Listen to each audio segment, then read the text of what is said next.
Ele é professor da UF, especialista em teoria de Young Mills, trabalha majoritariamente no regime infravermelho.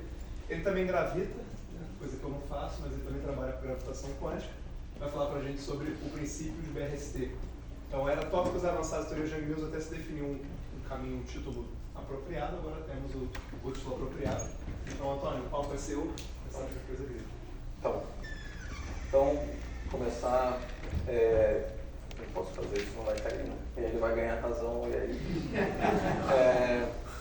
começar agradecendo esse convite, né? Eu fiquei muito feliz de ter sido convidado para dar esse mini curso. E esse mini curso teve foi difícil descobrir qual assunto que eu ia falar, porque quando o Felipe sugeriu que eu falasse de Young Mills, eu pensei que eu ia falar sobre coisas que eu já estou mais acostumado a falar, tipo problema de Gribov, e aí falar um pouquinho dessas coisas. E aí eu fui fazer um charme para o Felipe, falei assim, eu não sei exatamente o que eu vou falar, não sei onde eu vou recortar o assunto do curso. Aí ele falou assim, mas não fala de Gribov não, porque eu dei um mini curso há pouco tempo sobre isso, então... E aí eu falei, bom, você não tem a menor ideia do que eu vou falar. E aí ele me deu uma sugestão de falar sobre... fala daquelas paradas lá de Slavnov Taylor, na Kanish Lautrop, aquelas magias negras que você faz. Foi isso que ele falou. Então, baseado nessa sugestão, eu pretendo aqui falar de algumas coisas que eu entendo que estão inseridas nessa sugestão do Felipe. E o perigo disso é que não tem uma sequência muito clara de assuntos que eu vou falar. E assim, a ideia aqui é falar de algumas coisas, de alguns assuntos a respeito da simetria BRST que estão um pouco assim, além do que se encontra nos livros convencionais de teoria de campo, porque o BRST, a simetria BRST, quando você estuda a teoria de Young Mills, ela é apresentada no apagar das luzes lá no final do capítulo, e aí fica aquela coisa, uma simetria nilpotente, muito poderosa e tal, e no próximo capítulo vamos fazer conta explícita e tal. E aquela coisa fica um pouco ali, meio que largada só para quem de fato vai precisar depois. E fica parecendo que vamos dizer assim, é um luxo só, né? Você usa de acordo com uma necessidade, a depender da área que você quer trabalhar, mas eu vou tentar, né, ao longo dessas 5 aulas, mostrar algumas aplicações ou algumas utilidades da simetria BRST para fazer afirmações exatas sobre funções de correlação nas teorias de Young Mills. Bom, esse curso, esse título, né, ele está inteiramente baseado num título de um artigo do Laurent Boulier e do Thierry Mieg, que é um paper da década de 80, que tem exatamente esse título, com um pequeno detalhe que eles chamam de um princípio de BRS, né? Então, época de Guerra Fria, o T não estava lá no nome. Eu não sei se na União Soviética eles chamavam de simetria T, mas na França e Itália o pessoal sempre falava BRS, e até hoje fala BRS. Eu vou falar BRS em algum momento, então, se já não falei. Então, mas depois a literatura incorporou o T na nomenclatura. Então, esse título é baseado nesse artigo, e eu vou chegar no ponto desse artigo, eu espero em algum momento. Mas antes disso, né, esse curso tem bilhões de pré-requisitos. E, obviamente, eu estou assim, assumindo que vocês seguiram os minicursos da semana passada.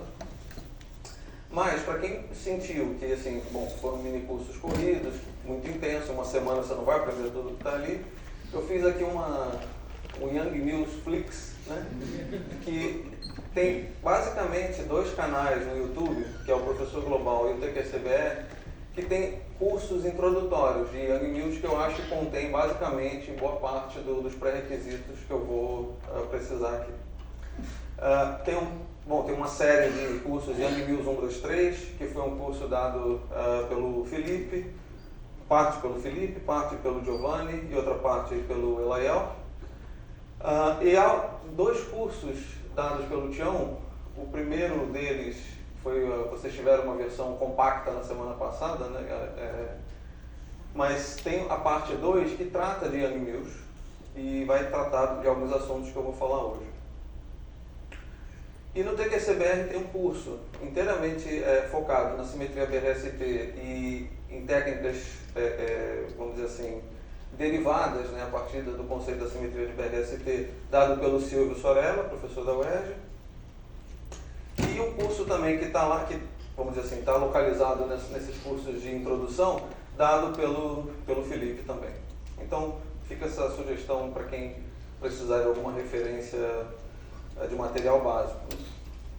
Então, inspirado numa estética recentemente introduzida nesse país, né, eu vou tentar dizer o seguinte: esse curso ele vai unir, né, os 4 cursos da semana passada, basicamente. Então, vocês tiveram um curso que eu vou colocar como métodos funcionais, que foi o curso do Tião. E depois vocês tiveram um curso de quantização das teorias de calibre.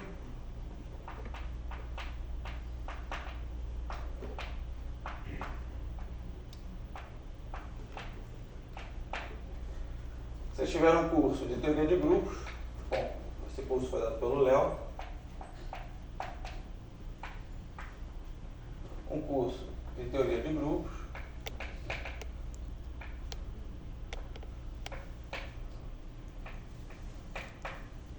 Que foi dado pelo Elael. E um curso de modelo padrão, dado pelo Felipe. Então, a ideia desse curso, esse curso aqui, vai ser justamente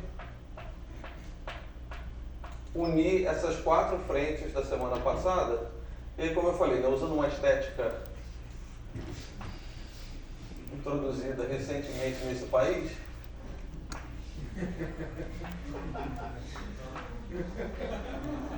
a ideia é pegar diferentes aspectos do que vocês viram na semana passada e trabalhar, né, alguns conceitos mais aprofundados que dizem respeito à simetria BRST, e ao contrário do que o Léo fez, eu vou focar na quantização funcional e vou focar em Yang Mills. Tá?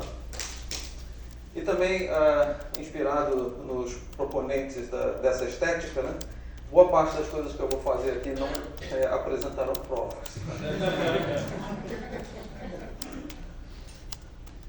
Então, vamos lá. Eu vou começar primeiro falando sobre as minhas convenções, né, que eu vou adotar para as teorias de Yang Mills, e porque, bom, isso vai ser fundamental para a gente conseguir conversar. A primeira coisa que eu vou fazer é o seguinte: todo esse curso se passa no euclidiano. Essa é a primeira convenção. Por quê? Porque eu sou mais acostumado com as convenções no euclidiano, e boa parte das coisas que eu vou falar aqui, elas poderiam ser generalizadas sem nenhum problema para a assinatura lorentziana. Mas como eu estou mais acostumado com a notação euclidiana, eu vou usar a notação euclidiana. Em algum momento, ou em alguns momentos, essa passagem do euclidiano para o lorentziano não é simples, eu vou tentar avisar isso, e em alguns casos é completamente desconhecida, na verdade.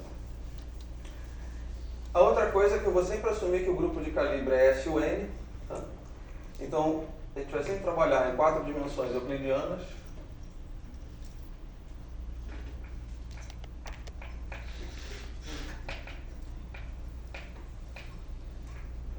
E o grupo de calibre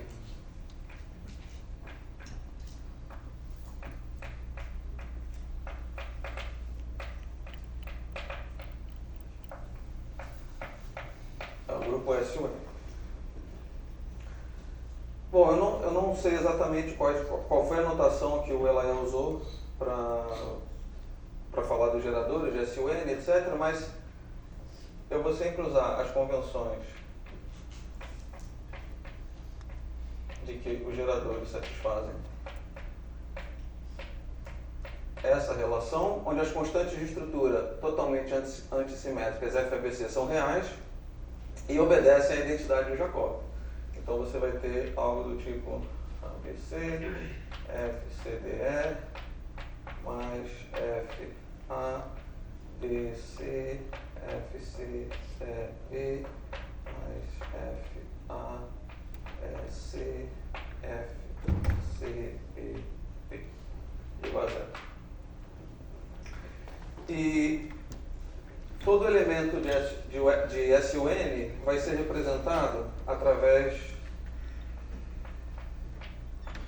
de uma exponencial de menos I, G, Xi, A, onde G e Xi são reais, tá certo? E T, bom, T é o gerador que eu já apresentei.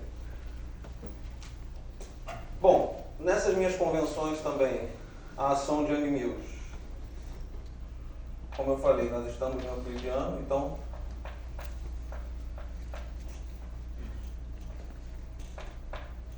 de vez em quando eu vou escrever DDX, mas isso é só, enfim, eu vou sempre focar em 4 dimensões, tá?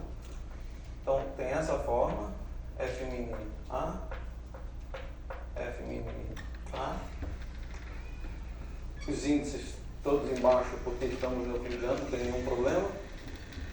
E em geral eu vou deixar índices de cor sempre em cima. Tá? E além disso, a convenção que eu vou usar, usando essas convenções, nós temos essa expressão aqui para o F mini.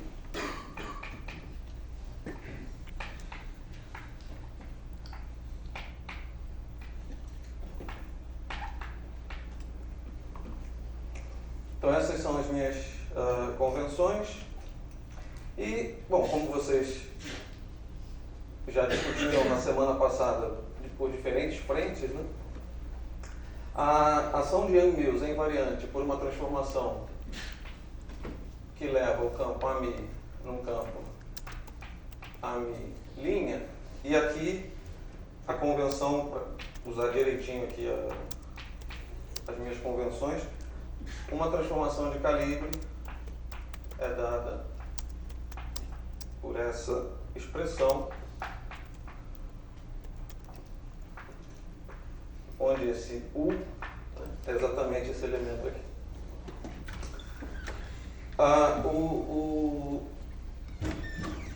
F mini se transforma de maneira covariante frente a transformações de calibre, e o que é importante aqui, ou o que vai ser importante aqui, é a forma específica dessa transformação quando esse Xi, né, esse parâmetro da transformação, for infinitesimal. Tá? Então, quando o Xi for infinitesimal, essencialmente esse U reduz a isto aqui.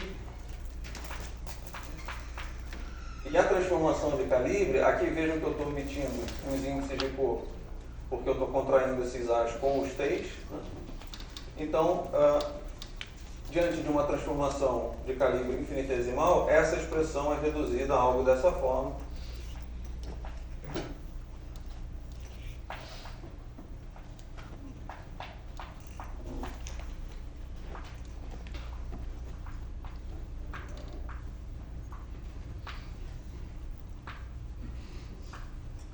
Onde esse D é a derivada covariante na representação adjunta dada por essa expressão aqui. PAB, Mi é delta AB dmi menos G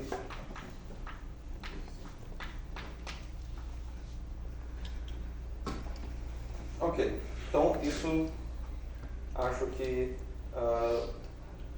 faz uma lista razoavelmente extensiva das convenções que eu vou usar. E o que a gente quer fazer sentido aqui é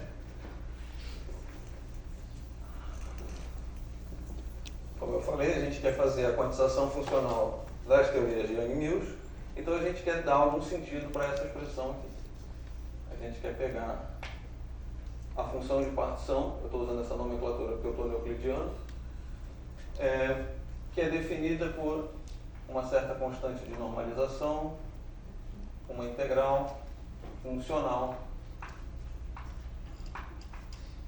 sobre AMI exponencial de menos S Young-Mills, onde S Young-Mills é exatamente essa ação aqui.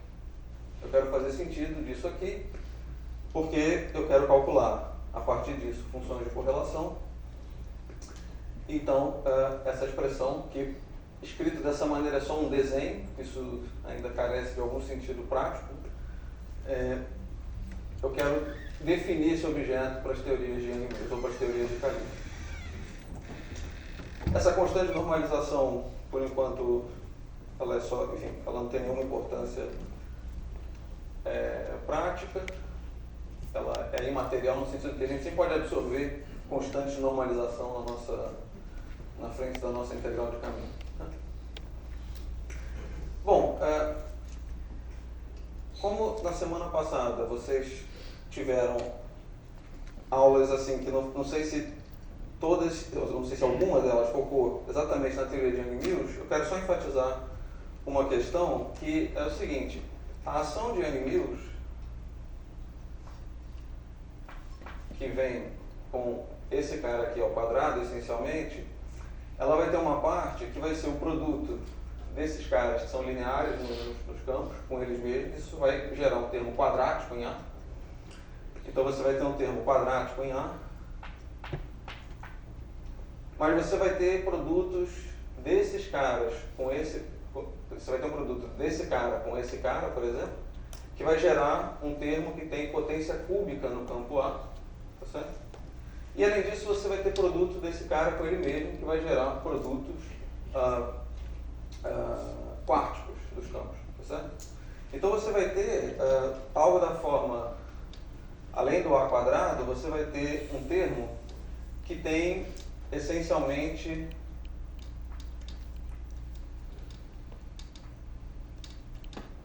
três campos A, né, multiplicando, e aqui eu estou usando essa representação gráfica, cada linha dessa representa um campo A, e você também vai ter um termo quártico que, bom, por razões claras, também terá essa representação. Ou seja, você tem na ação de Young-Mills, você além do termo quadrático em A, que é o termo análogo ao termo de Maxwell, que você teria na ação de Maxwell, você tem um termo cúbico e você tem um termo quártico. O que significa que a teoria de Young-Mills pura, ou seja, eu não estou introduzindo nenhum campo de matéria aqui, já carrega termos de interação. Certo? Isso traz toda a riqueza das teorias de Young-Mills.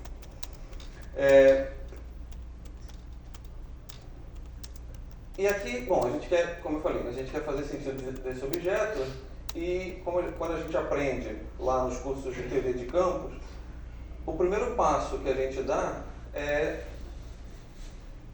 para fazer alguma coisa com essa função de partição, é fazer teoria de perturbação. E a teoria de perturbação, para que a gente consiga iniciar a sistemática da teoria de perturbação, a gente vai separar a nossa ação numa parte livre, que é a quadrática dos campos, mais a parte de interação. E aqui nesse caso significa que então a parte livre é a parte que tem esse termo, e a parte de interação é a parte que contém os termos cúbicos e quárticos nos eixos. E aí o problema, bom, é o problema que vocês provavelmente já conhecem, que é o fato de que a ação quadrática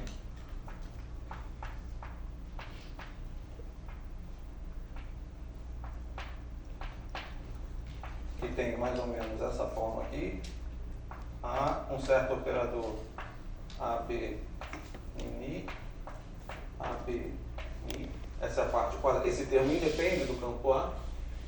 Esse operador que aqui está, né, numa teoria de campos usual, a definição do propagador vem da inversão desse operador. E o problema é que nesse caso aqui, esse operador, ele é essencialmente um projetor. Portanto, você não consegue invertê-lo.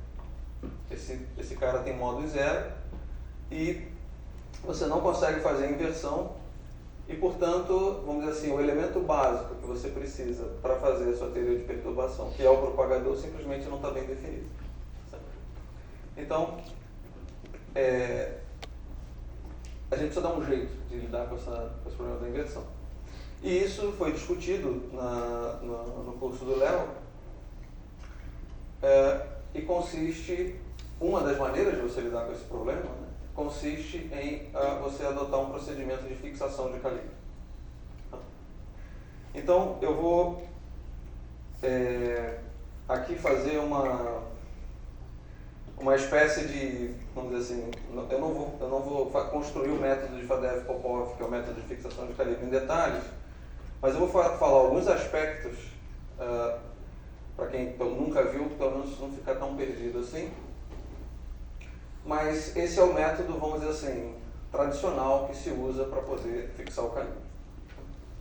E para tentar ajudar a ilustrar a ideia do método de Fadeev-Popov, eu vou primeiro discutir um toy model, discutir uma versão, né, simplificada do que seria o método de Fadeev-Popov, e vou sublinhar, vou enfatizar algumas das hipóteses que são feitas ao longo do método de Fadeev-Popov, porque eu acho que mais tarde a Letícia vai dar um seminário que vai justamente explorar o problema dessas hipóteses. Ou seja, essas hipóteses são um pouco,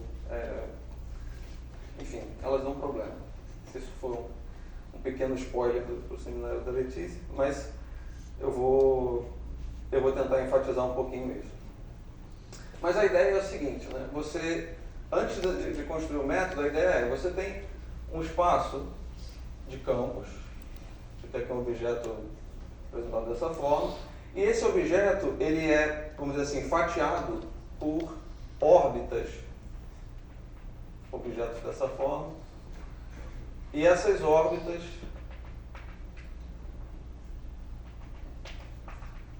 elas são construídas da seguinte maneira: cada ponto nessa órbita aqui corresponde a uma configuração do campo de calibre, e ao caminhar sobre essa órbita, o que eu estou fazendo é uma transformação de calibre. Então, caminhar sobre a mesma órbita significa fazer transformações de calibre sobre uma dada configuração de campo e portanto, andar sobre essa órbita não muda a física. Essa é a ideia. Observáveis devem ser independentes, né, da escolha da configuração que você está fazendo. Agora, não há transformação de calibre possível que conecte uma órbita dessa daqui com essa órbita daqui. Certo? Então, cada órbita define, vamos dizer assim, configurações fisicamente inequivalentes, de uma maneira um pouquinho mais simplificada. E a ideia é a seguinte: aqui, na nossa integral funcional, você está integrando ou você está somando sobre todas essas configurações. E acontece que quando você tem uma certa configuração, você faz uma transformação de calibre, você vai gerar uma nova configuração. Ao gerar essa nova configuração, você está andando aqui em cima, você não está ganhando nenhuma física nova, mas o problema é que, se você olhar para a forma de uma transformação de calibre infinitesimal, se você olhar a ordem zero no acoplamento, essa transformação, isso aqui vai se reduzir evidentemente à transformação abeliana. Né? Então isso aqui vai ser algo do tipo A' vai ser A menos D Psi. Né? Então se você pegar por exemplo, A igual a zero e fizer uma transformação infinitesimal em ordem zero em G, o seu campo transformado é simplesmente um demi de Xi. E esse cara aqui é exatamente, esse delta, é exatamente um projetor transverso. Então, ao fazer essa transformação, esse cara transformado aqui, quando você bater com esse delta nessa configuração aqui, isso vai dar zero. Isso é o modo zero desse cara. Então, a gente precisa, de alguma maneira, esperta, né? Fazer essa integral de modo que eu consigo fatorar, né? Ou seja, eu consigo escrever uma integral sobre todos os amis que são fisicamente inequivalentes e eu fatore esse volume do grupo que gera essas transformações de calibre. Falando assim, é bom ler o método, ver o método de Fadeev-Popov com cuidado, mas a ideia central eu quero tentar arrumar uma forma de traçar uma seção sobre esse meu espaço de campos, de modo que eu seleciono sobre cada órbita um e apenas um representante. Tá bom? Essa é a ideia básica. Mais detalhes sobre, enfim, está por trás do método Fadeev-Popov, eu sugiro o Yang-Mills Flix lá. E para vocês entenderem um pouquinho da sistemática do método de Fadeev-Popov, eu vou considerar o seguinte exemplo. O método de Fadeev-Popov é basicamente uma generalização funcional do que eu vou fazer aqui, que parte de uma identidade formal da composição de uma função delta de Dirac com uma função real f de x, que resulta num somatório sobre i delta x.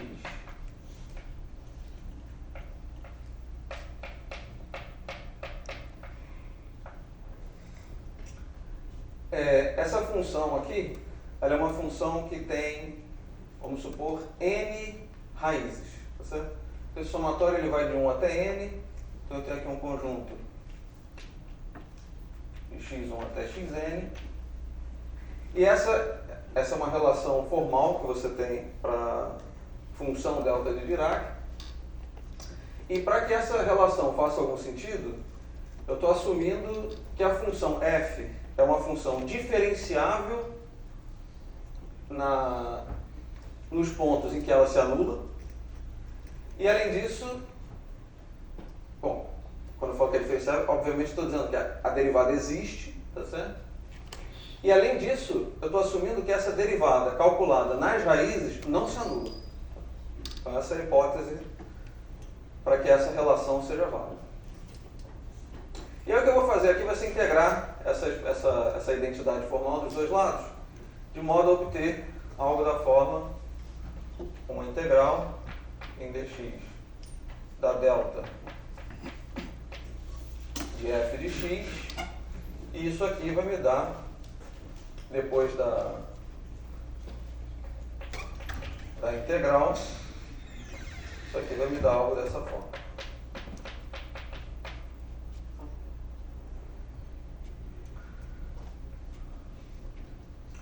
E agora o que eu faço é simplesmente pegar esse somatório e passar para o outro lado aqui dividido. Tá bom? Ao fazer isso, a gente tem a seguinte expressão. Você tem um somatório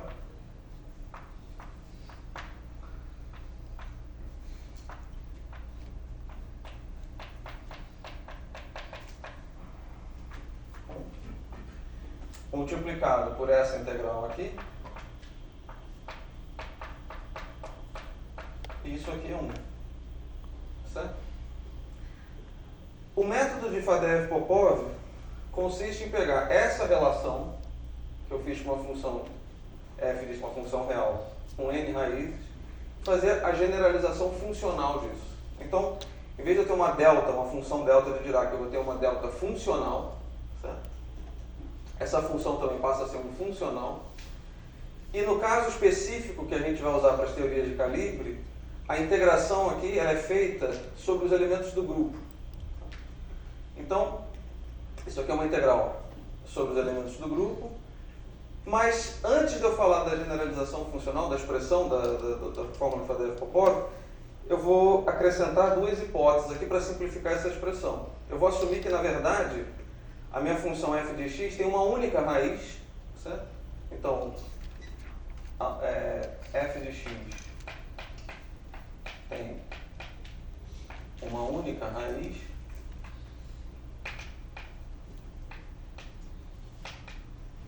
que eu vou chamar de x til, e vou fazer uma segunda hipótese. Então essa hipótese aqui eu vou chamar de unicidade, tá? Essa é a hipótese da unicidade. E a outra hipótese que eu vou fazer é que o módulo de f' calculado em x til, na verdade, o que eu vou assumir vai ser que a derivada da função calculada em x til é positiva. Então eu posso jogar fora esse módulo. Então isso aqui vai ser simplesmente isso aqui. Então eu estou assumindo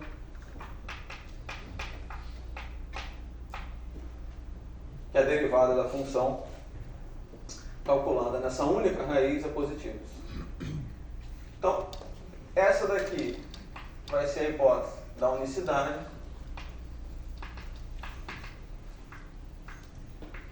E essa aqui vai ser a hipótese da positividade.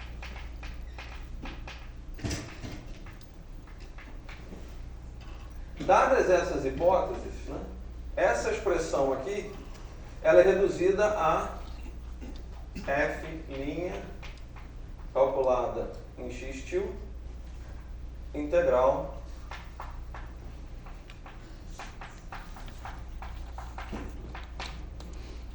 tá bom?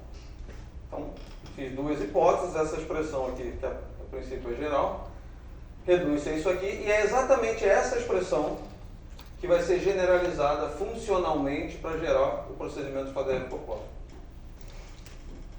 O que a gente faz é inserir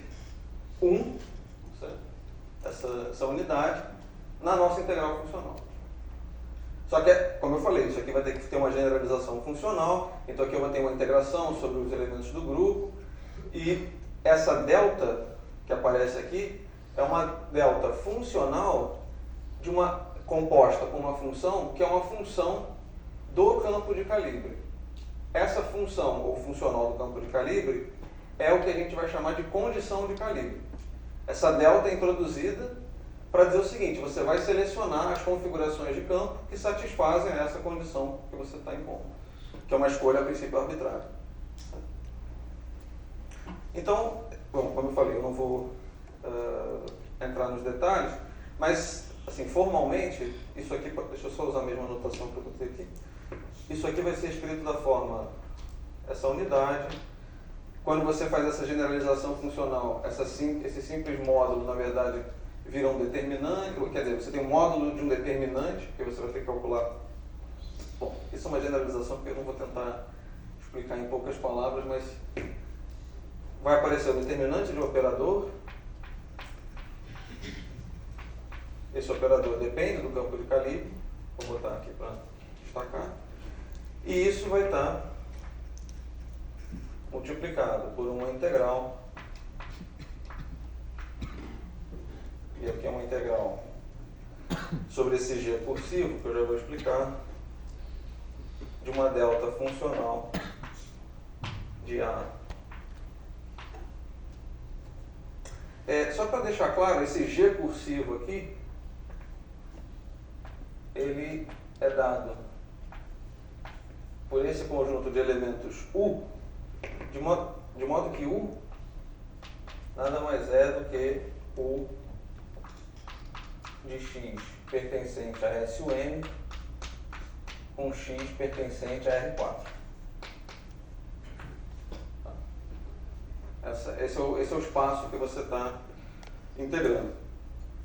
E esse DU, que é uma espécie de DU funcional, tem que ser encarado como um produtório. Deixa eu deixar isso aqui. Tem que ser encarado como um produtório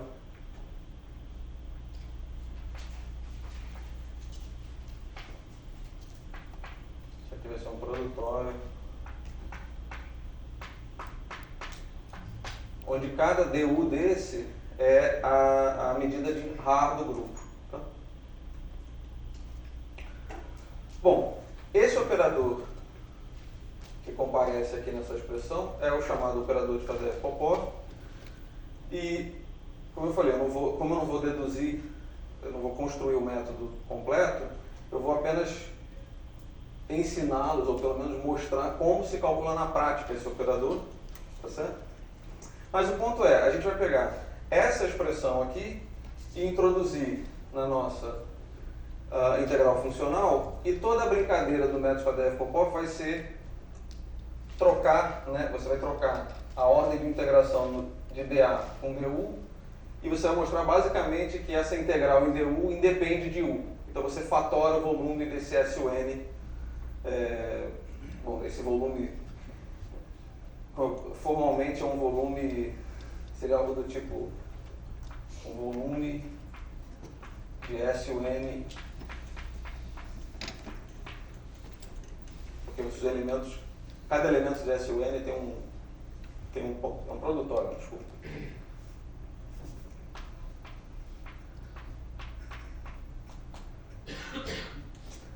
Bom, então, no final da história, esse volume vai ser absorvido por esse N cursivo, por essa constante de normalização, então você vai ter uma N', obviamente isso aqui é extremamente mal definido, é infinito, mas multiplicar a integral funcional por infinito não é problema.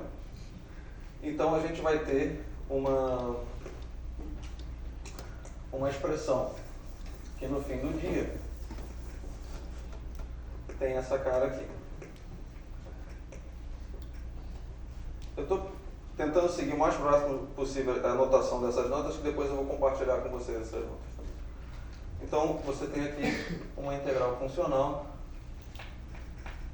Agora você tem eu vou botar um N' só para enfatizar que a gente está absorvendo esse volume do grupo, mas, enfim, isso é imaterial.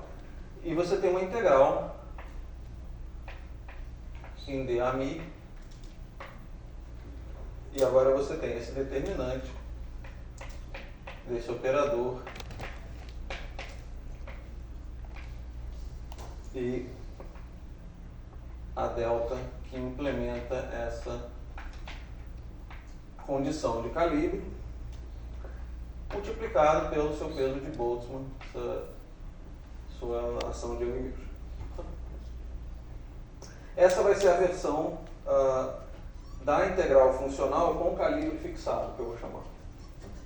Então aqui você basicamente introduz uma delta que seleciona dessas configurações somente aquelas que satisfazem essa condição, e o preço que você paga por isso é esse determinante, que é o determinante Fadeev-Popov. Tá? Bom, o que a gente pode fazer agora é pegar tanto esse determinante quanto essa delta e arrumar uma forma de colocá-los aqui na exponencial.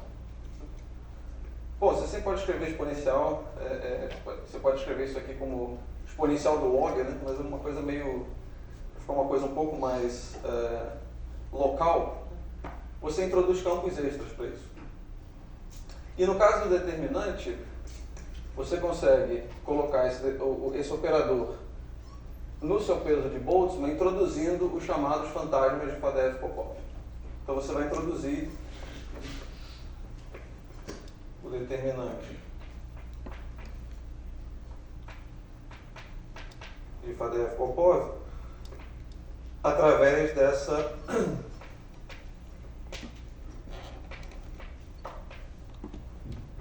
expressão aqui. Então você tem aqui uma integral de 4x, C barra. Aqui eu vou colocar os índices de cor já aqui certinho. Então você tem agora esses campos C e C barra, que são campos que, apesar de serem de spin zero, eles são anticomutantes. E essa delta você introduz uma espécie de transformada de Fourier funcional, ou seja, você introduz a delta através dessa expressão aqui.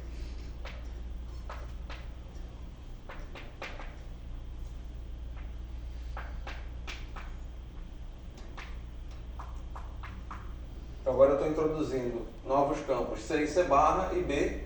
Esses campos C e C barra são os ghosts de Fadeev-Popov, e esse campo B é o chamado campo de Lautrup-Nakanishi, que vai fazer o papel de um multiplicador de Lagrange, essencialmente, né? Porque ele está exatamente multiplicado pela condição de calibre que você quer impor. Então, no final do dia, introduzindo essa representação via integral funcional para delta e essa representação via integral funcional para o determinante, você passa a ter uma função de partição que envolve uma integração sobre o campo A, sobre os campos de Fadeev-Popov e sobre B. Então você aumenta, vamos dizer assim, o número de campos da sua teoria, e você, obviamente, vai afetar aqui o peso de Boltzmann, porque não vai ser simplesmente a ação de Young-Mills, mas vai ser a ação de Young-Mills acrescida desses elementos aqui, desse cara e desse cara. Então, deixa eu escrever isso aqui.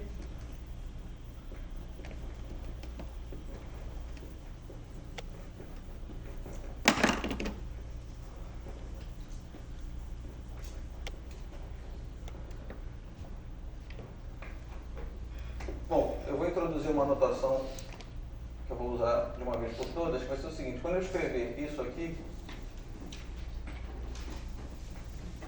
dele Young-Mills, eu quero dizer eu quero denotar essa medida aqui, tá?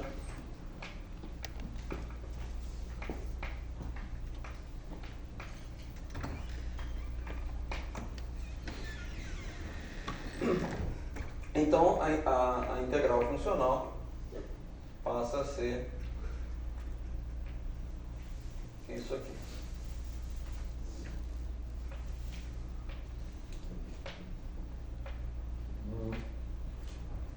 Exponencial. E agora eu vou escrever aqui de menos S FP, Fadeev-Popov, e essa ação depende de A, B, C barra e C, e a forma explícita dessa ação é a ação de Young-Mills menos a integral de D4x C barra A M A B A C B mais integral D4x de I BA F. Bom, notem o seguinte, né? Agora nós temos essa ação, que é a ação com calibre fixado. Essa função f deve ser escolhida de maneira adequada. Vamos supor que você faça uma escolha para essa função, que claramente existem escolhas que são muito ruins e escolhas que são mais convenientes, mas a partir da escolha dessa função, se você tiver uma escolha que seja linear no campo A, você vai produzir aqui um termo de mixing entre o campo B e A. Então você vai ter agora um termo de mixing entre B e A, e esse termo de mixing que você pode deixar explícito, ou seja, você pode deixar um produto de B com A, ou você pode simplesmente integrar o campo B e deixar tudo em termos do campo A. Esse cara vai contribuir para o propagador do campo de calibre, porque ele vai produzir um termo quadrático em A, certo? E é justamente uma escolha conveniente desse cara que vai permitir que você inventa aquele operador delta que estava lá no começo da nossa discussão. Então, o exemplo, vamos dizer assim, a escolha talvez mais milagrosa de calibre que se possa fazer é algo desse tipo aqui. Né? Você toma essa função f como sendo a divergência de A. Tá certo? Então, o que você está querendo dizer com isso, pela introdução da função delta, é que essa divergência de A deve ser nula. Então,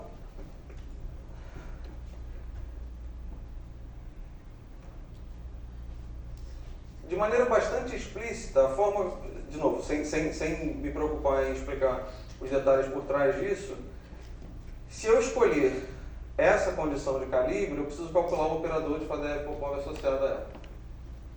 E uma maneira de calcular o operador de Fadeev-Popov associado a ela consiste simplesmente em...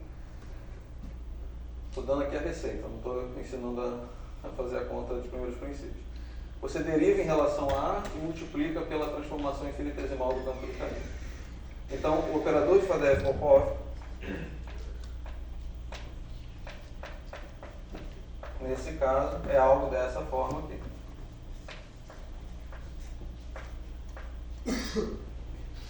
E esse operador é definido, isso aqui, esse operador, vocês podem ver, quando eu abrir essa derivada covariante, essa derivada ordinária vai bater no campo A E esse operador é definido com a validade da condição de calibre, ou seja, quando a derivada bater no A, isso vai ser zero. Certo? Outra forma de você pensar isso é que você sempre pode integrar de volta o campo B e você vai ter a delta impondo que a divergência de A vai ser zero. Certo? Então, esse é o operador de Fadeev-Popov no caso desse calibre, que eu não sei se eu falei o nome. É o que a gente chama de calibre de Landau. Tá? Então, essa é a, vamos dizer, essa é uma síntese bastante esquemática de como que você faz para fixar o calibre. Portanto, obter uma maneira de inverter o operador que está definido pela parte quadrática da sua ação. E lembre-se que eu não fiz isso de uma maneira arbitrária, eu introduzi uma identidade na integral funcional, eu não modifiquei nada. Bom, se você faz tudo certinho, significa que você pode escolher qualquer calibre, né? Você só está introduzindo uma identidade, não há problema nenhum. É claro que na prática a teoria é sempre outra, né? Então a gente precisa tomar um certo cuidado com isso. Mas agora você pode, a partir dessa ação aqui, retomar a pergunta inicial, que é qual é o propagador do campo de calibre. Certo? Então você vai escrever a parte quadrática e tentar inverter esse operador.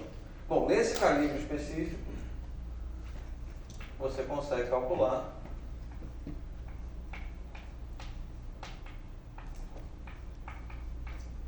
o propagador. Eu estou botando esse zerinho para lembrar que é o propagador trileva. E isso aqui vai ser algo da forma delta AB, delta mi menos Pmi sobre P quadrado, 1 sobre P quadrado. Então aqui você consegue calcular o propagador e aí você restaura, vamos dizer assim, o cenário que você está acostumado para fazer teoria de perturbação. Tá bom? Então agora eu deveria pular imediatamente para o assunto do curso, que é falar do princípio de BRFCT, mas eu vou aproveitar para mencionar algumas coisas que provavelmente, eu acho que eu não poderia deixar de mencionar de qualquer jeito, mas eu acho que a Letícia vai aprofundar no seminário dela, mas só para aproveitar a oportunidade aqui, relembrar vocês que naquela versão simplificada que eu fiz do método de Fadeev-Popov, eu fiz duas hipóteses ali. Eu fiz a hipótese da unicidade, então eu admiti que aquela função f de x tinha apenas uma raiz, e eu fiz a hipótese da positividade, ou seja, que aquele valor absoluto podia ser removido. Bom, aqui você tem uma escolha de calibre concreta e você poderia simplesmente se perguntar se esse calibre específico, que é o calibre de Landau, ele satisfaz essas condições que foram, vamos dizer assim, colocadas como hipóteses no método geral. Ou seja, será que esse é um bom calibre no sentido de satisfazer aquelas condições? Bom, claramente, colocado dessa forma, a resposta tem que ser não. Né? Então, o calibre de Landau, ele vai quebrar, por exemplo, a hipótese da unicidade. No seguinte sentido, pegue duas configurações A, Mi e A'. Assuma que as duas configurações satisfaçam o calibre de Landau. Então, a divergência de A e a divergência de A' são zero. Certo?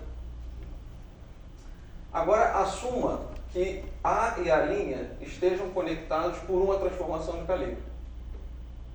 Ou seja, eu apaguei o desenho, eles estão na mesma órbita de calibre. A pergunta é, será que isso é possível? Ou seja, será que existem configurações que satisfazem a condição de calibre de Landau e estão conectados com a transformação de calibre? Então, Vamos considerar o caso de uma transformação infinitesimal, por simplicidade, e também por, vamos dizer assim, o que a gente sabe fazer. Então, eu vou pegar a configuração A' e dizer que ela está conectada à configuração A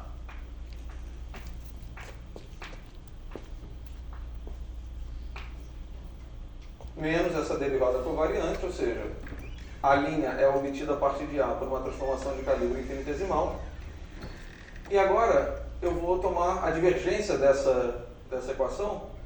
Isso significa que eu vou ter um dmi ami' igual a um dmi ami, mas eu estou fazendo a hipótese de que os dois satisfazem a mesma condição de calibre, que é a condição de Landau. Tá? Então, ao tomar a divergência nessa equação, isso aqui vai dar zero e isso aqui vai dar zero. Tá? O que sobra é algo dessa forma aqui. Menos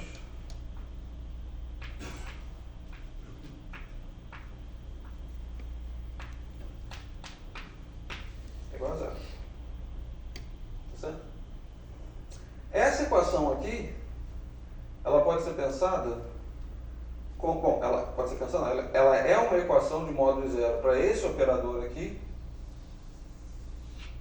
que nada mais é do que o operador de Faddeev-Popov.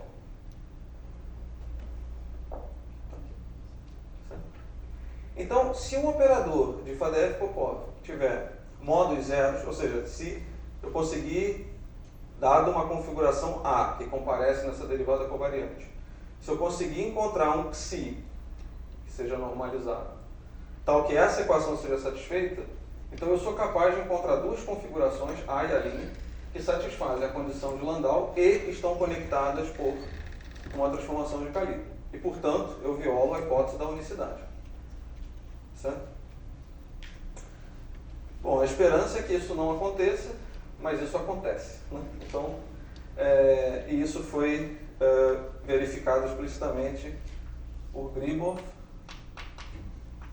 em 78.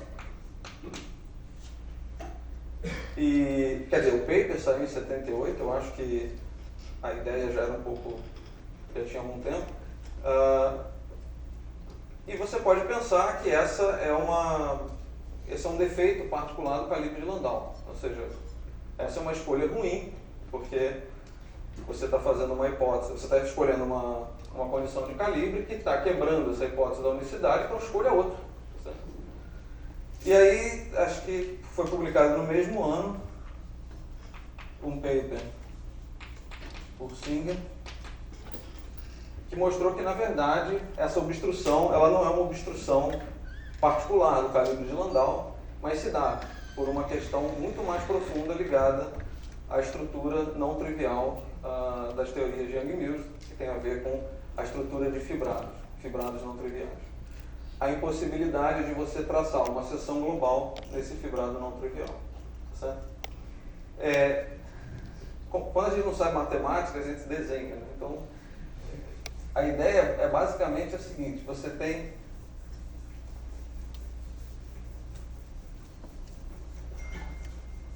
uma configuração, um espaço de configurações.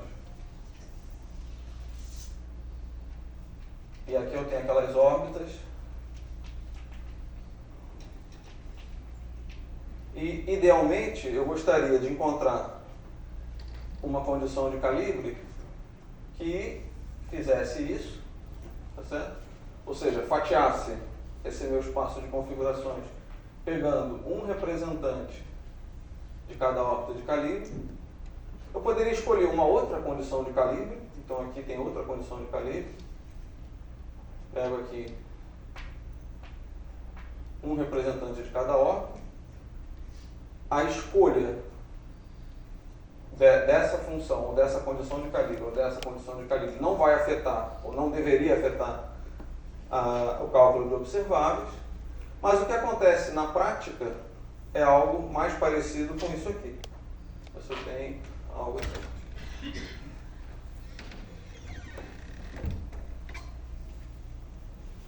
Tá? Então você tem uma certa seção que você quer fatiar o seu espaço de configurações e cortar as órbitas de calibre uma única vez, e você acaba cortando uma mesma órbita mais de uma vez, pegando mais de um representante daquela órbita de calibre. Certo? Essas configurações que satisfazem a mesma condição de calibre e estão conectadas por transformações de calibre são as chamadas cópias de Gribov. E a existência dessas configurações é o que se configura, que define o problema de Gribov. Certo? Então você pode construir explicitamente soluções para essa equação. Então existem trabalhos com construções explícitas desses modos zero, e você pode começar a brincar e escolher outros calibres e, de fato, também obter soluções explícitas da equação análoga a essa. Né? Essa equação, na literatura, às vezes é chamada de equação de cópias. Uma observação é que essa equação foi obtida a partir de uma transformação infinitesimal. Eu poderia ter feito uma transformação finita e, na verdade, eu acho que no início dos anos 90, mostrou-se que elas também dão problema. Tá, ou seja, você também tem cópias geradas por transformações finitas. Então, o problema de Gribov, ele está aí para mostrar que essas hipóteses do método de Fadeev-Popov são, vamos dizer assim, elas está exigindo demais da estrutura das teorias de Yang-Mills. Elas são restritivas demais, e uma maneira de você fugir ou de você evitar a existência de cópias é você definir uma condição de calibre que seja uma condição de calibre fatiada. Né? Ou seja, você vem aqui, define um calibre que vai estar só naquela vizinhança daquelas órbitas ali, define uma outra condição de calibre aqui, uma outra condição de calibre aqui, e isso, existem até alguns artigos que escrevem, vamos dizer assim, a expressão formal para isso, mas na prática fazer conta explícita com isso enfim, até onde eu sei, não tem nada feito. Ok. Agora, existe uma questão que é fundamental, que é a seguinte: a gente aprende o método de Fadeev-Popov nos livros textos, a gente faz conta explícita, perturbativa, e está todo mundo feliz. Ninguém reclama disso, ninguém... eu prometi avisar vocês que quando fosse perigoso sair do euclidiano e para o lorentziano, eu ia dar um alerta. E aqui há um problema. Certo? Essa discussão que eu estou fazendo aqui é uma discussão que se baseia, ou ela tem vamos dizer assim, uma firmeza matemática muito maior no espaço euclidiano, pelo fato de você lidar com operadores elípticos. Né?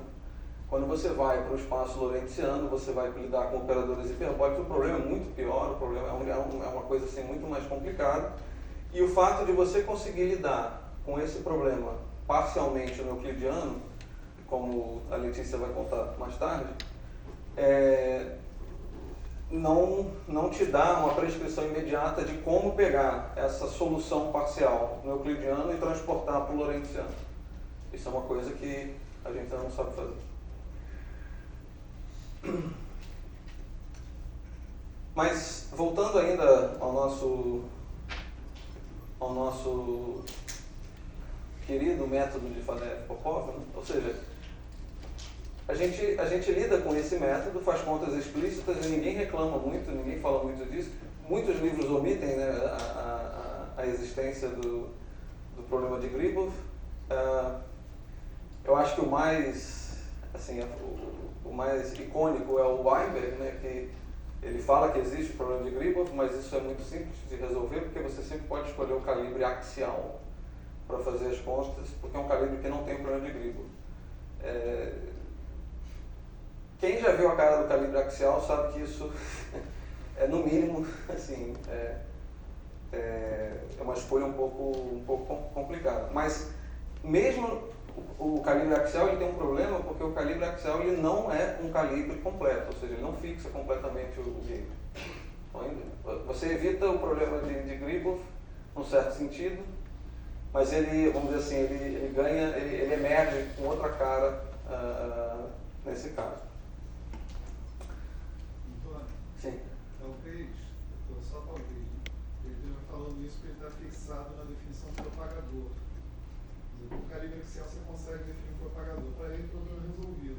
É que lá, assim, como lá o operador de Fadeev-Popov não depende do campo de calibre, você desacopla basicamente, então você basicamente não vai ter equação de cópias. A equação de cópias é trivial. Mas acontece que tem a situação que é as configurações em que você tem o momento escalar, o vetor que define a direção preferencial do calibre axial. Quando isso dá zero, você não está fixando calibre nenhum. Então você gera polos escuros no propagador do Google. Então isso é uma... Eu não. Antônio, Sim? até esse ponto que você saiu de Young-Mills, chegou na ação de Fadeev-Popov através de um artifício matemático. Mas a sua teoria ainda pode ser considerada dos primeiros princípios ou isso já... A minha teoria? Quer dizer, Não, não. assim, o que eu estou dizendo é o seguinte, você tem Young-Mills, tá certo? E eu estou usando o método de Fadeev-Popov, que a princípio, da forma como ele é apresentado, ele consiste em inserir uma unidade na sua integral funcional. Então você não está fazendo nada. Você só está, vamos dizer assim, desemaranhando certas coisas da integral funcional e reescrevendo aquilo de uma forma conveniente para você definir um propagador. Se você faz isso de uma maneira correta, limpa, você não está fazendo nada. Vamos dizer assim, você não está alterando nenhum valor esperado de nenhum observável da teoria. O que eu estou dizendo é, faça isso, né? Mas ao fazer isso, você está colocando ali algumas hipóteses que são pouco, vamos dizer assim, claras, e quando você vai verificar essas hipóteses na prática, você vê que, na verdade, elas são violadas. Então, de uma certa forma, você está bagunçando um pouquinho, sim, com a teoria.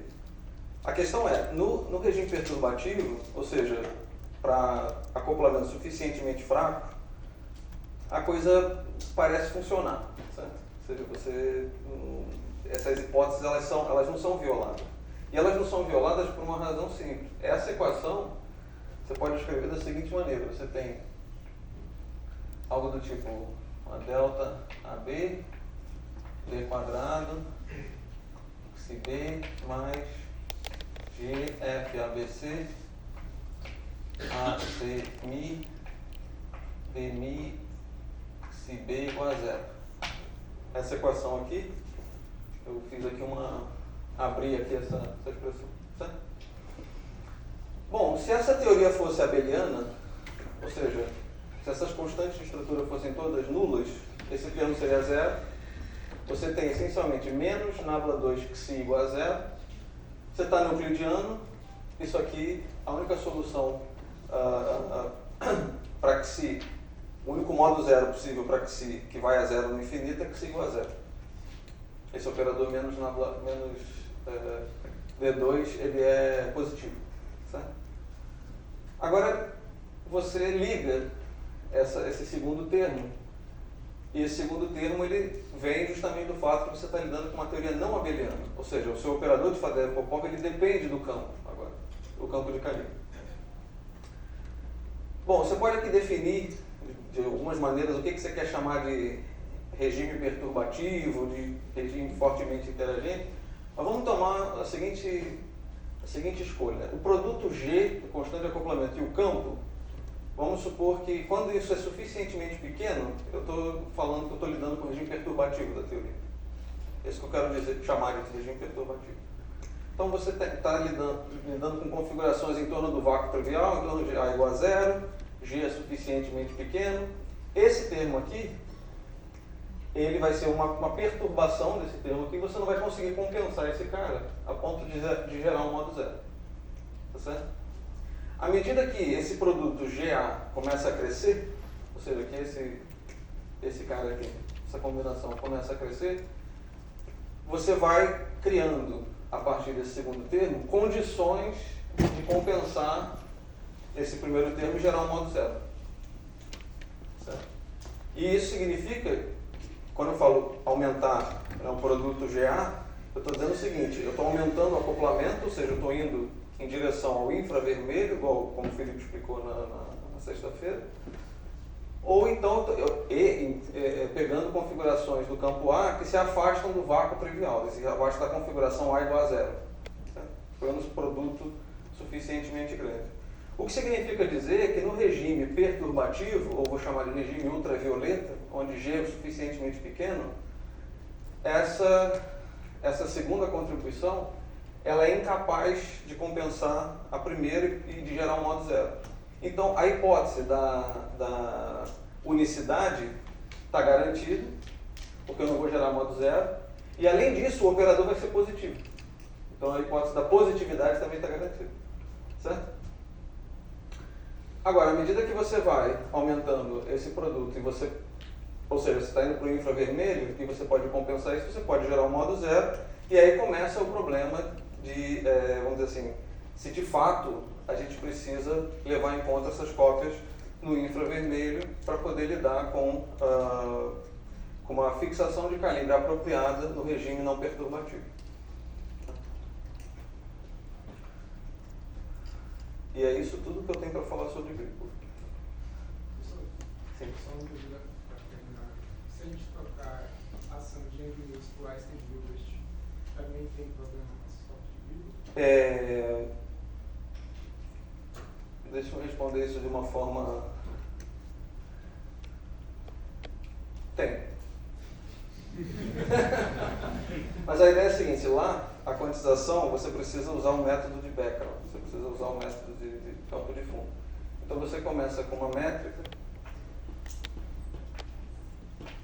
e aí você vai escrever algo do tipo uma métrica de fundo, mais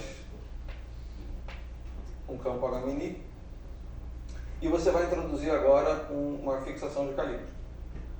Fixação de calibre, o análogo do que seria o calibre de Landau lá, seria algo do tipo...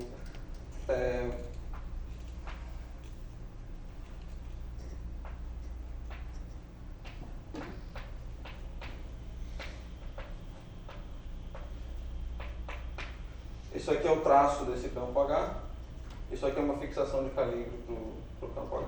Só que agora aqui eu coloco barra porque eu estou definindo essas derivadas covariantes com relação à métrica de fundo. E aí você tem uma condição de calibre, assim como você tem uma condição de calibre aqui, e você pode fazer a mesma brincadeira. Você agora escolhe duas configurações H e H', então você tem uma configuração H, mini, e você vai ter uma configuração agora H', assume que essas duas configurações satisfazem essa condição e que estão relacionadas por uma transformação de calibre. Nesse caso, a transformação de calibre tem essa forma. Você vai ter H' igual a derivada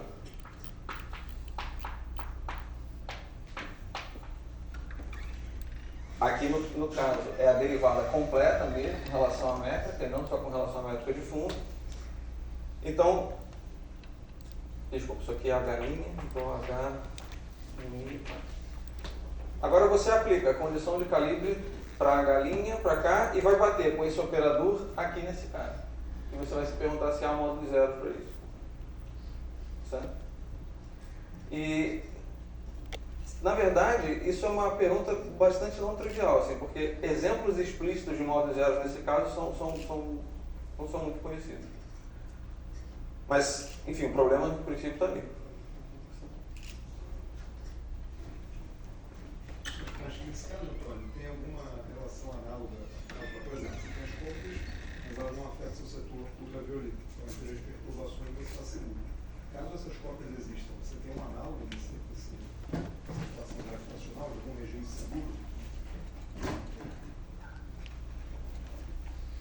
Ou se elas existirem, ferrou? Eu acho que não ferrou não, mas isso não é claro para mim. Isso não é claro. Talvez, porque assim, Ele está falando de Einstein-Hilbert, é uma teoria que não é renormalizável, então toda essa questão do running, o que run na gravitação, então isso é complicado. Então eu prefiro dizer o seguinte, o problema de Gribov, em princípio não há nenhuma razão para ele não existir lá, certo? Mas a situação é bem menos clara. Inclusive, acho que tem um artigo do Steve Carlip, mas ele faz no formalismo canônico, na década de 90, em que ele afirma que talvez não exista problema de Gribov na gravitação. Mas, sendo muito honesto, eu não consegui passar do Armstrong. Então, e uma vez conversando com ele, eu também não consegui passar. Então, de quem isso aí? do Steve Carlip.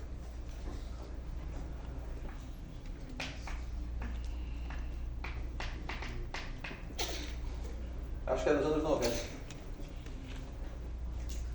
Só uma pergunta.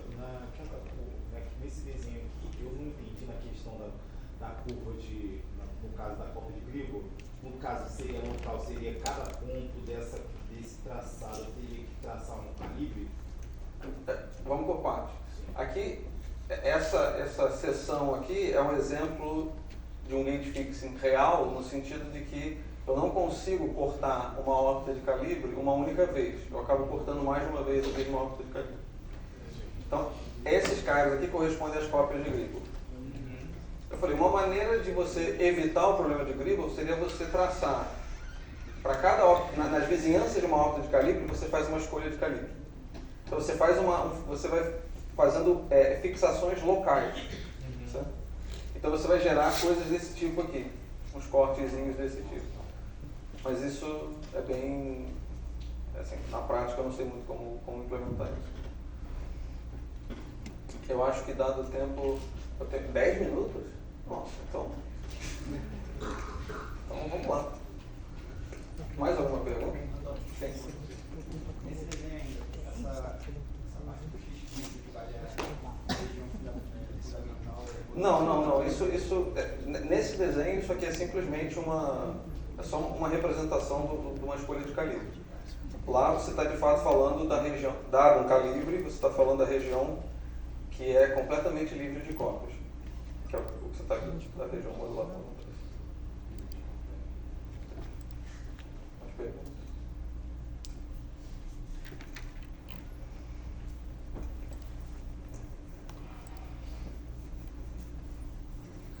Bom, então a partir de agora eu vou ignorar completamente a existência do problema de Gribov e vou tratar a quantização funcional das teorias de Yang-Mills pelo método de Fadeev-Popov.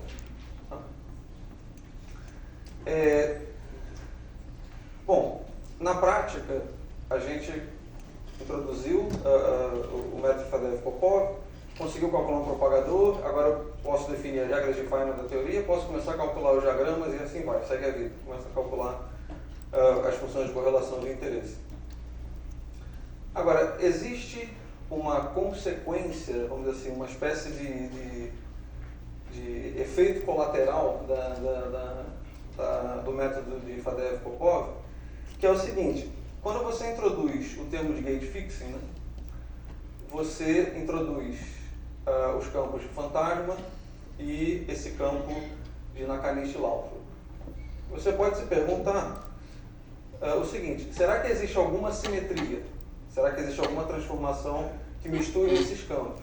Que seja uma simetria dessa nova ação, que é a ação de Yang-Mills, mais o termo de gate fixing e dos fantasmas de Fadeev-Popov? Bom, colocando assim parece uma pergunta de lista de exercícios. A resposta é que existe, ou seja, existe um conjunto de transformações que relaciona esses campos de calibre, fantasmas e Nakanishi-Lautrop, que são as chamadas transformações de BRST. E esse é o ponto que eu quero começar a discutir.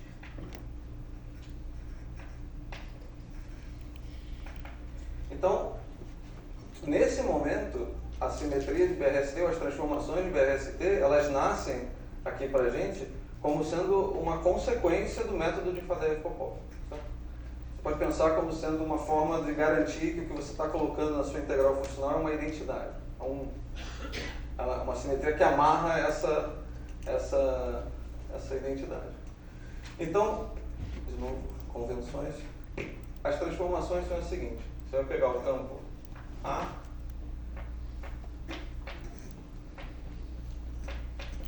e eu vou escrever da seguinte maneira. Eu vou botar um θ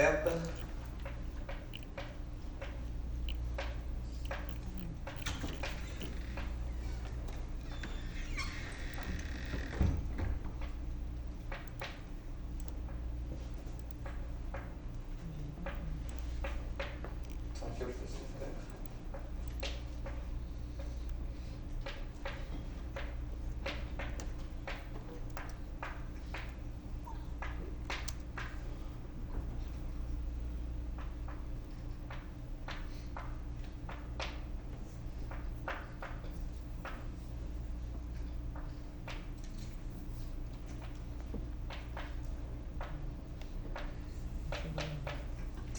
Então eu tenho esse conjunto de transformações, que são transformações, notem o seguinte, a transformação do A é algo que me leva a um parâmetro que eu estou chamando de θ. Esse parâmetro é um parâmetro independente da posição, independente do espaço-tempo, então é um parâmetro global, mas relaciona o campo A, que é o campo de calibre, ao campo de Gauss. Aqui, a mesma coisa, eu tenho uma transformação que leva um Gauss a algo que é um parâmetro global e um produto de Gauss. Aqui o anti-Gauss é levado no Nakanishi-Lautrup e o Nakanishi-Lautrup simplesmente é levado, a transformação dele é zero. Bom, eu falei que os campos de Gauss, de Fadeev-Popov, eles são anticomutantes. Então, para uma transformação de A virar algo que seja um campo anticomutante, então esse parâmetro global da transformação também tem que ser anticomutante. Então esse θ é um parâmetro anticomutante e de uma maneira bastante conveniente, a gente define o gerador da transformação, ou se você quiser, o operador de BRST, a partir da letra S, que você pode pensar como sendo o seguinte, essa delta é algo como θ vezes S. Então, se você agora define esse gerador da transformação S de A, eu só vou fazer para o A, é igual a menos D, A, B, Mi, CB, e isso mostra claramente que esse operador que gera essa transformação de BRST é um operador que muda a natureza do campo no sentido de mapear um campo que comuta, que é o campo A, para um campo que anticomuta, que é o campo de Gauss. Então isso daí é a primeira, não sei se é a primeira, mas para quem não é muito fã de supersimetria, está aí uma supersimetria. Então você está mapeando algo que comuta, algo que anticomuta, e na verdade uma das coisas mais importantes dessa transformação, que eu vou detalhar as propriedades de S. Vou detalhar hoje ou amanhã? Em 5 minutos. Não, então não. Eu vou detalhar as propriedades de S amanhã, mas uma das propriedades mais importantes desse operador é que esse operador é nilpotente. Então esse operador é tal que, se você fizer uma transformação em A, e você chegar nessa transformação, se você fizer uma segunda transformação, isso vai dar zero. Então, essa propriedade aqui, que vocês viram na semana passada, né, no curso do Léo, que S quadrado é igual a zero. Essa propriedade de nilpotência vai ser, vamos dizer assim, o que vai trazer uma força imensa para essa para essa construção BRST. Para não correr mais, não espremer o que eu queria falar sobre a propriedade do operador de BRST, deixa eu só aproveitar e fazer então um comentário, que é o seguinte: a simetria BRST, ela está nascendo, eu ainda não, isso aqui, eu só exibi as transformações, mas não mostrei, e não vou mostrar explicitamente, que isso corresponde a uma simetria da ação de Fadeev-Popov. Mas, eu falei que o método de Fadeev-Popov tem problemas quando você vai para regimes em que o seu acoplamento cresce, certo? Ou seja, quando você vai para o infravermelho. Então, uma das coisas que você pode pensar é o seguinte: bom, se a simetria BRST é um presente do método de Fadeev-Popov, e o método de Fadeev-Popov tem problemas no infravermelho, a gente pode começar a se questionar se a simetria BRST é algo que faz sentido ou algo que sobrevive quando se vai para o infravermelho. Certo? E isso é uma questão bastante delicada, que, enfim, há diferentes escolas aí, grupos que tratam essa questão de diferentes maneiras. Mas o ponto é, para a gente aqui nesse mini curso, isso não vai ser uma questão. Certo? BRST vai ser sagrado. E do início ao fim, tá bom? Então, eu acho que eu vou fechar por aqui, senão vai ficar muito espremido. A menos que alguém tenha pergunta. Perguntas? Não se acabe, a gente tem alguns minutos sem prejudicar o Gastão. Ninguém tem dúvida? Não é possível. Eu tenho uma dúvida boa, mas se fosse para definir o que essa transformação de BRST faz, da maneira mais simplificada possível, é essa relação entre um campo comutante ou não comutante, certo? Essa é uma característica dessa transformação. Mas não seria uma boa definição. Você não conseguiria definir assim, de maneira unívoca a transformação BRST só com essa propriedade. Ou seja, mas o que eu posso te dizer é que essas transformações de BRST, elas têm um significado geométrico muito, muito profundo. Então você consegue, na verdade, reconstruir, vamos dizer assim, todas essas transformações a partir de uma formulação geométrica das teorias de Young-Mills. Onde você parte do seguinte: a minha teoria de partida agora, ela não contém só o campo A, mas ela contém também os ghosts, e a partir disso você quer construir um espaço de configurações que contém todos esses caras, o campo de calibre, os ghosts, etc. E aí você pode construir o campo A tem uma interpretação de conexão, você pode construir uma espécie de superconexão, que agora vai envolver os ghosts também, e essas transformações saem geometricamente falando. Essa questão geométrica que você está falando é aquela homologia, né? Que envolve os operadores de escada ou não é outra coisa? É outra coisa. É outra coisa. Essa é uma construção mais algébrica que você está falando.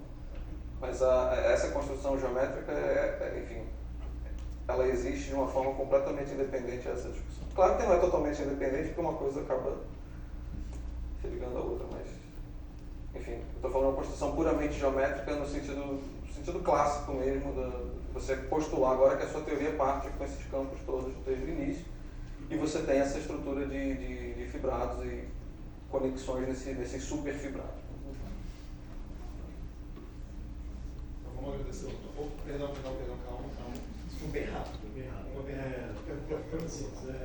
Toda teoria de calibre admite a construção de um operador do BRST? A resposta mais direta para isso, eu acho que a construção mais geral seria a construção de batalha em Vilkovic. Quando a álgebra de calibre não fecha, ela só fecha on shell, ou seja, quando você precisa das equações de movimento. O caso BRST é um caso particular da batalha em Vilkovic. Vamos agradecer ao Antônio.